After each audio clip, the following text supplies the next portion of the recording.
সবাইকে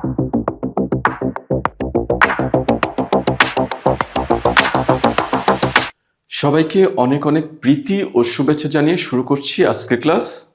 আমি Mahmud Hasan, course coordinator ও teacher, জীববিজ্ঞান বিভাগ, রেডিয়াম সায়েন্স একাডেমি।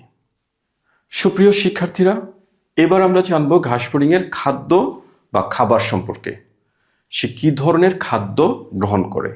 সে যখন মাত্র ডিম থেকে ফুটে নিম্ফ অবস্থায় বের হয়ে আসে, নিম্ফ তার অপত্য দশাকে বলা হয় নিম্ফ দশা, তখন সে সহজ পাচ্য ঘাস এবং গাছের কোমল শাখা প্রশাখা, কচি অংশ এগুলো সে গ্রহণ করে, কারণ তখন সে শক্ত খাবার খেতে পারে না। তবে কয়েকবার খোলস মোচনের পর সে শক্ত খাবার গ্রহণ করতে পারে। যাই হোক, মাঝবয়সী ও তরুণ ঘাসফড়িং অর্থাৎ প্রাপ্তবয়স্ক অবস্থায় সে কি গ্রহণ করে? যে কোনো উদ্ভিজ্জ খাবার সে গ্রহণ করে।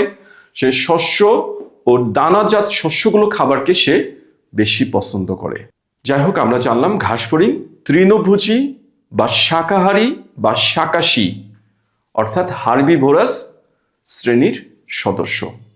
তারা ঘাস লতা পাতা খায়, উদ্ভিদভোজী, তাদের পৌষ্টিকনালীও মোটামুটি দীর্ঘ হয়, সেই হিসেবে তারা তৃণভোজী বা শাকাহারী গোষ্ঠীতে অন্তর্ভুক্ত হার্বিভোরাস প্রাণী। প্রিয় শিক্ষার্থী, এবার আমরা দেখব ঘাসফড়িংয়ের বাহ্যিক গঠন। বাহ্যিকভাবে সে দেখতে কেমন, তার বাহ্যিকভাবে কি কি বৈশিষ্ট্য রয়েছে। তার দেহ সরু, লম্বাটে ও বেলনাকার বা সিলিন্ডারের মতো। তার দেহ দ্বিপার্শ্বীয় প্রতিসম। নিশ্চয় মনে আছে, কেন্দ্রীয় অক্ষ বরাবর লম্বালম্বিভাবে ডান বাম দুটি সদৃশ অংশে ভাগ করা যায়, তাহলে ওই হিসেবে তার দেহ দ্বিপার্শ্বীয় প্রতিসাম্যতা প্রদর্শন করে। তার দেহ প্রায় 8 সেন্টিমিটার পর্যন্ত লম্বায় হয়ে থাকে, অর্থাৎ পূর্ণবয়স্ক ঘাসফড়িং দৈর্ঘ্যে 8 সেন্টিমিটার পর্যন্ত হয়। তার গায়ের বর্ণ উজ্জ্বল হলদে সবুজ, উজ্জ্বল হলদে সবুজ, ইয়েলোস গ্রিন। তবে মাঝে মাঝে কিছু ঘাসফড়িং আমরা বাদামি, মাঝখানে সাদা কালো ডোরাকাটা দাগ বর্ণের দেখি। তারা সুন্দর মিমিক্রি তৈরি করে, অর্থাৎ পরিবেশে তাদের যেন শিকার প্রাণী সহজেই খুঁজে না পায়, ওই হিসেবে তাদের বর্ণ পরিবেশে লুকিয়ে ফেলার জন্য এই ধরনের বিশেষ বর্ণরূপ ধারণ করে। উজ্জ্বল হলদে সবুজ বাদামি বর্ণের সাথে ডোরাকাটা দাগ, এই বর্ণের ঘাসফড়িং আমরা প্রকৃতিতে প্রচুর পরিমাণ দেখি। এরাই পঙ্গপাল হিসাবে ঘুরে বেড়ায়। তবে আমাদের সিলেবাসে অন্তর্ভুক্ত পিকেলোসোরাস পিকটাস, যার বর্ণ হলো উজ্জ্বল নীল হলুদ বর্ণের। আমরা সিলেবাসে যে ঘাসফড়িংটি পড়ব তা হলো উজ্জ্বল নীল হলুদ পিকেলোসোরাস পিকটাস।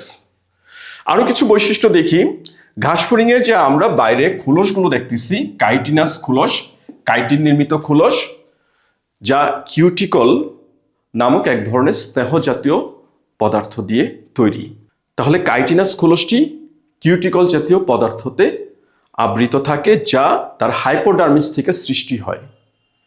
আবার বলি, কাইটিনাস বা কিউটিকলের পর্দা তার গায়ের অভ্যন্তরে, এপিডার্মিসের নিচে হাইপোডার্মিস, ওই হাইপোডার্মিসের ক্ষরণের ফলে এই কাইটিন নির্মিত কিউটিকলের বহিঃপর্দা সৃষ্টি হয়।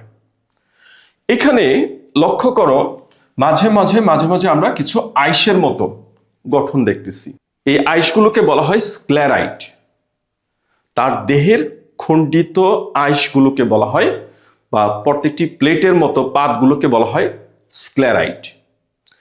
কাইটিনাস আবরণ বহু সংখ্যক স্ক্লেরাইটে গঠিত, আর দুটি স্ক্লেরাইটের মাঝখানের এই বিভেদক প্রাচীরকে বলা হয় সুচার। এই বিভেদক প্রাচীরকে বলা হয় সুচার। এই সুচার থাকার জন্য তার এই খণ্ডকগুলো সে সামান্য নাড়াচাড়া করতে পারে, বডিকে ঘোরাতে পারে, এই সুচার থাকার জন্য। তাহলে আশা করি বৈশিষ্ট্যগুলো বুঝতে পেরেছ।